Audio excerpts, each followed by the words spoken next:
تو یہ چیز اس سے الگ ہے، گناہ کیا اور پھر خود ہی اس کو لوگوں کی مجلس میں بیان کر کے تشہیر کر دے،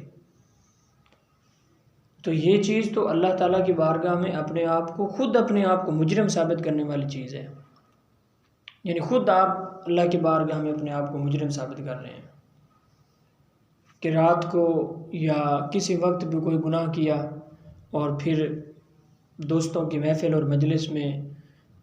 اس کو بیان کیا کہ میں نے تو ایسے کر دیا اور یہ میں نے عمل کر دیا ہے،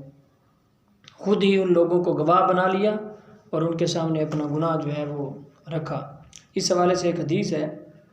وہ ذرا سنیں، امام بخاری نے اس حدیث کو نقل کیا ہے۔ حضور صلی اللہ علیہ وسلم ارشاد فرماتے ہیں کہ میری امت کے تمام لوگوں کو معاف کر دیا جائے گا۔ توجہ سے ذرا حدیث سنیے گا۔ فرمایا کہ میری امت کے تمام لوگوں کو معاف کر دیا جائے گا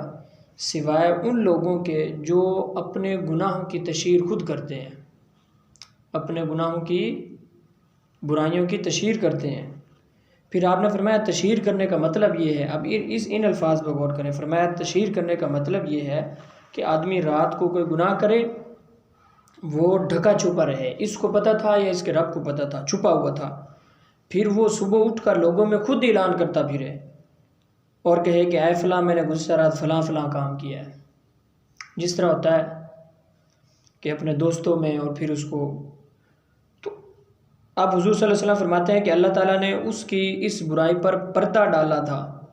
مگر وہ صبح اٹھ کر خود اللہ کے پردے کو چاک کر دے۔ یہ ہے وہ چیز، اللہ تعالیٰ نے اس کے گناہ کو چھپایا تھا، پردہ ڈالا تھا، لیکن اس نے خود ہی اس کو یہاں کر دیا ہے اور اس پر اپنے گواہ پیدا کر لیے ہیں۔ پہلے یہ معاملہ اس کے اور اس کے رب کے درمیان تھا،